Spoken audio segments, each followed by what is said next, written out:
Olá, no Pitada de Cidadania de hoje, nós vamos continuar falando sobre acessibilidade em unidades residenciais, notadamente sobre os apartamentos nos condomínios verticais. E para que a gente dê uma ilustrada um pouco melhor no que a gente vai falar, nós vamos tratar exatamente sobre esse item aqui, ó, a comercialização das unidades habitacionais. Então, essa informação que a gente vai passar, ela é importante também para as pessoas que vão lidar com o público diretamente no primeiro contato para a aquisição do imóvel. Eu falo das pessoas que trabalham nas corretoras, nas imobiliárias. Então, eu separei alguns itens, apenas alguns, para evidenciar aqui a importância dessa fase que é a comercialização. O que é que o corretor deve saber? O que é que o cliente deve saber? Primeiro, a equipe de vendas deve ser orientada para esclarecer ao futuro comprador as opções no momento da compra. Segundo, recomenda-se que as opções da planta da unidade adaptável e unidade internamente acessível estejam disponíveis no momento da comercialização.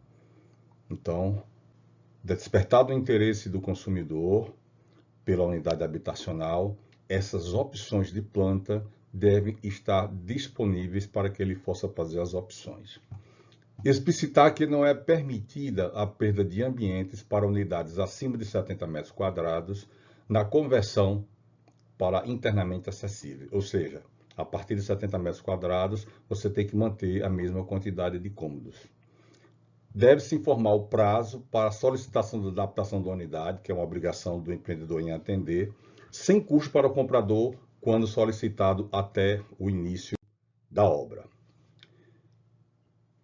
Informar o custo adicional da adaptação solicitada, que poderá ser retido pelo incorporador na hipótese da desistência ou de resolução contratual por inadimplemento do comprador. Recomenda-se que o valor esteja indicado no contrato.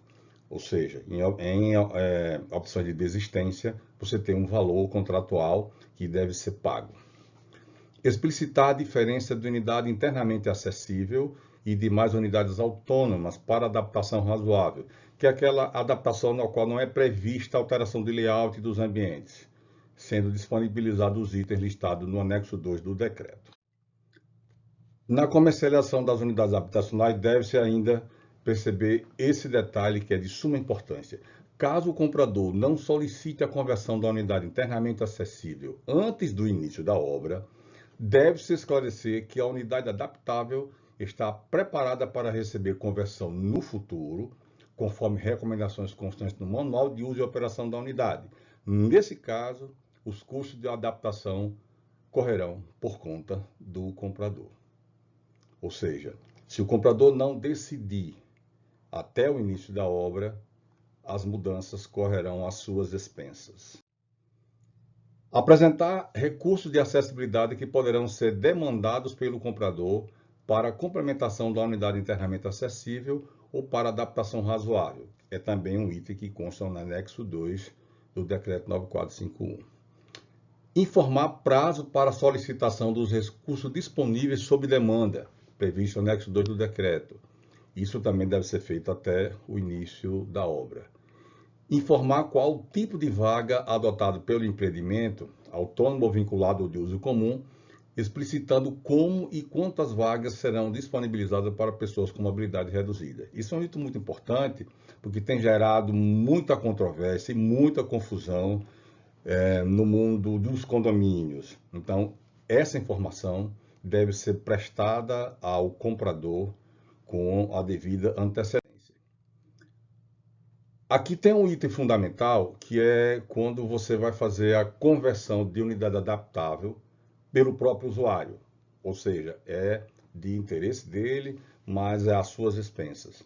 A conversão da unidade adaptável em unidade internamente acessível, quando realizada pelo proprietário, deve seguir as orientações específicas que constam no manual do proprietário, observando as cautelas, condições de execução e ressalvas no tocante à garantia dos itens afetados. Como se trata de uma reforma, deve ser realizada por profissional habilitado e possuir responsável técnico, além de outros requisitos definidos na norma ABNT NBR 16280, que trata da reforma em edificações. Isso é muito importante porque o condomínio é responsável por essa fiscalização. Se o usuário for o próprio responsável pela reforma, aliás, for de iniciativa dele, ele deve contratar um profissional habilitado, que deve possuir um RT, ou seja, também deve ter um responsável técnico. E além de outros requisitos que estão previstos na norma. Então, você não pode contratar qualquer pessoa para fazer a adaptação do seu imóvel, caso você não tenha decidido por isso antes do início da obra.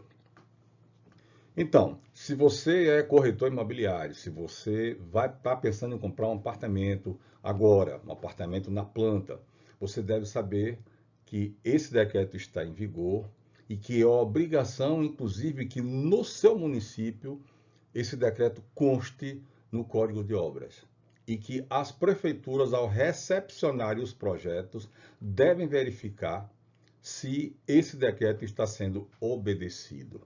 Caso contrário, os projetos devem ser recusados para que não cheguem até os principais interessados em descumprimento da legislação federal.